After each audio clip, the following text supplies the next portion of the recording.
Hello everyone, this is Braden McHugh and this is the American Revolution. The reason why people went over to the colonies was for economic prosperity and for religious freedom. One of the religious groups that went over was the Puritans, since they were being persecuted in England. Now the 13 original colonies, they spread all the way from Maine down to Georgia.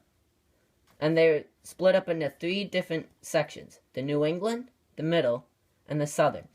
Now, the New England was mostly fishing and shipping, while the Middle and the Southern were mostly farming. Middle for wheat and grain, and the Southern for tobacco and rice.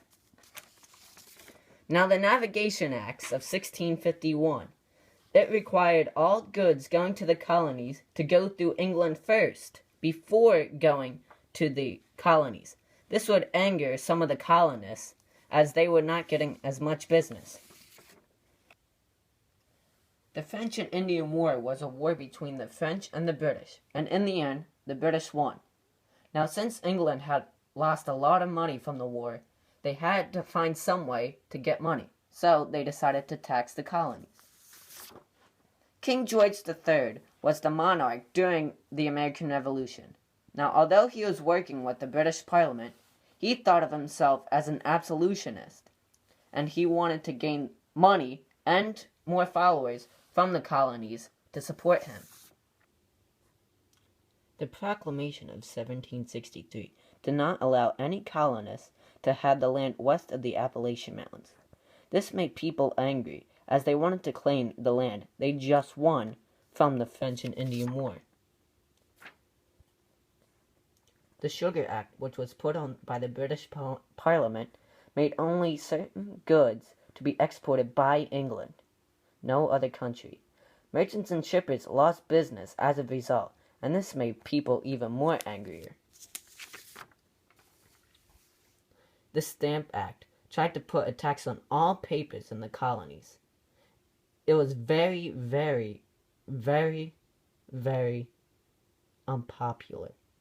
Many people tried to get around the tax, and many people said it was unfair because everyone uses papers in some way or form, so it was not right to put a tax on a thing everyone uses. The Sons of Liberty formed as a result of all these acts. Some notable members were Samuel Adams, John Hancock, and Paul Revere. They wanted to protect the rights of the colonists and to fight taxation by the British government.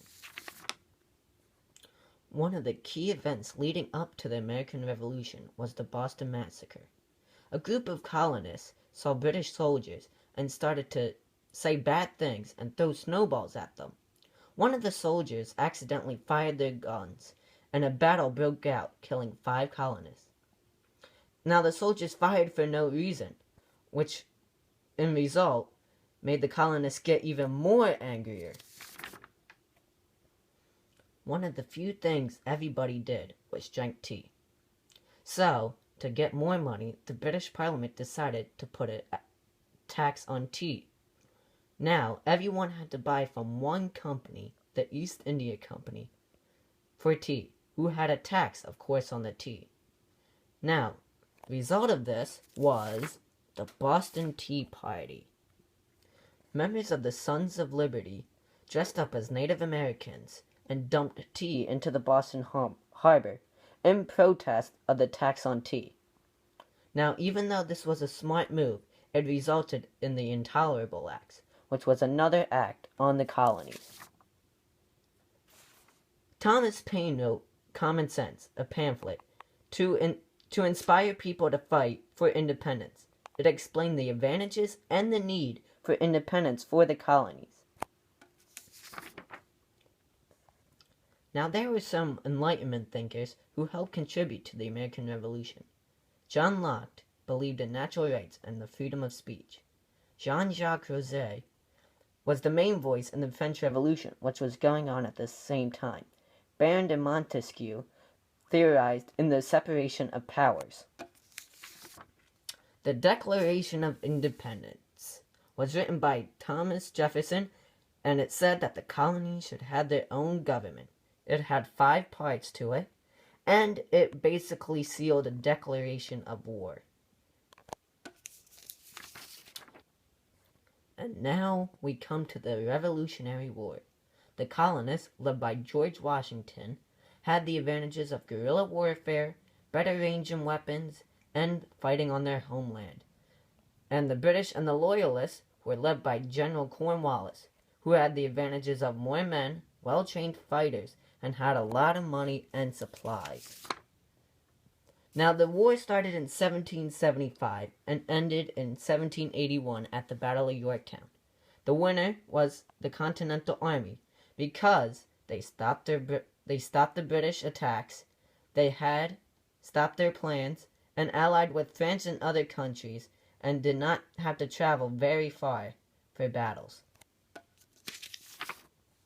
The Treaty of Paris was the treaty that ended the American Revolution. It was signed in 1783, and it declared the colonies as its own nations. The Articles of Confederation was basically America's first constitution.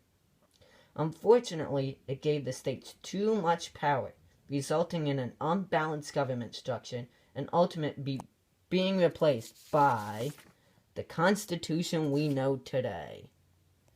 It was better than the Articles of Confederation because it had a better central government, such as the executive, legislative, and the judicial branches of our government.